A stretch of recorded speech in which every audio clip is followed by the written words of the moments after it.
چیزوں کو کہا جاتا ہے دنیا سے. نمبر 1 حب باہ.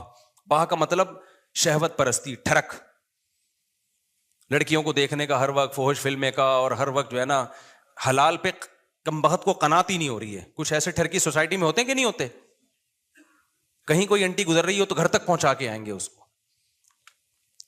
اپنی بیوی سے بات کرنے کا ٹائم نہیں ہے, ہر ایک کی بیوی کو گھور گھور کے ان سے برداشت ہی نہیں ہوتا. It is called tharak. یہ حب باہ کہلاتی ہے. کیا کہلاتی ہے؟ اس کو لفظ یاد رکھ لیں, حب باہ. باہ ہونی چاہیے. باہ کہتے ہیں مردانگی کو. یہ باہ تو ضروری چیز ہے صحت کے لیے. یہ نہ ہو تو آدمی شادی کیسے کرے گا, اولاد کیسے ہوگی, بیوی سے محبت کیسے کرے گا. لیکن باہ ایک حد سے آگے تجاوز کرتی ہے تو یہ ٹھڑک بن جاتی ہے. یعنی حب باہ کا اردو میں آسان نام لفظ کیا ہے اس کے لیے؟ ٹھڑک. نہیں یہ بات سمجھ میں؟ تو باہ تو ہونا ضروری ہے. اگر باہ ہی ختم ہو جائے گی تو پھر تو آدمی نہیں رہے گا نا, وہ تو پجامہ ٹائپ کی چیز بن جائے گا بالکل. لیکن حب باہ کہتے ہیں ٹھڑک کو. ایک ہوتی ہے ٹھڑک حد سے بڑی ہوئی, کہیں بھی کوئی لڑکی نظر آ رہی ہے تو ٹھڑک کے علاوہ کسی اور نیت سے دیکھتا ہی نہیں ہے اس کو. ہوتے ہیں ایسے سوسائٹی میں لوگ, ان کا علاج بھی کرنا پڑتا ہے, ان کو چھڑوانا پڑتا ہے کچھ دن, عورتوں سے دور رکھنا پڑتا ہے. کسی کو لڑکوں کی ٹھڑک بھی اللہ معاف فرمائے تو بہت ہی غلیظ ٹھڑک ہے, یہ بھی پڑ جاتی ہے کسی کو. تو اتنی ہو کنٹرول میں, شہوت کنٹرولڈ ہونی چاہیے. آپ کو حلال اور حرام کا فرق ہونا چاہیے. تو جس کے اندر یہ ٹھڑک ہے تو اس کو بھی تصوف کی اصطلاح میں کہا جاتا ہے یہ دنیا کی محبت کا مریض ہے.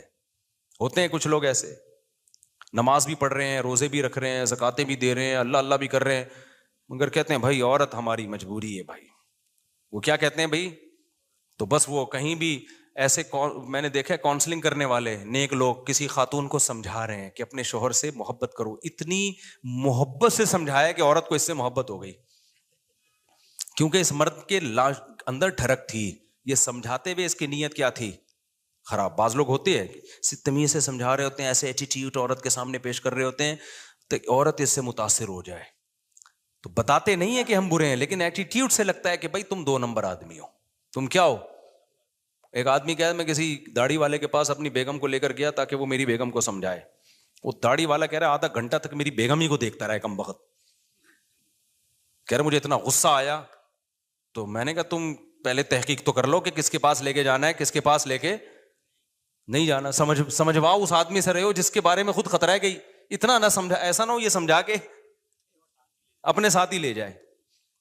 بعض لوگ سمجھانے کے لیے گھر پہنچ جاتے ہیں. تو ٹھڑک کہ بھائی جو اللہ نے آپ کے لیے بنائی ہے وہ آپ کی ہے, باقیوں سے نا امید, ختم, ہماری کچھ نہیں لگتی, ایسی کی تیسی جاؤ بھائی. یہ ٹھڑک جس دن ختم ہو گئی تو اس کا مطلب دنیا کی محبت 1/3 آپ کے اندر ختم, 1/3 آپ انسان کے بچے بن گئے.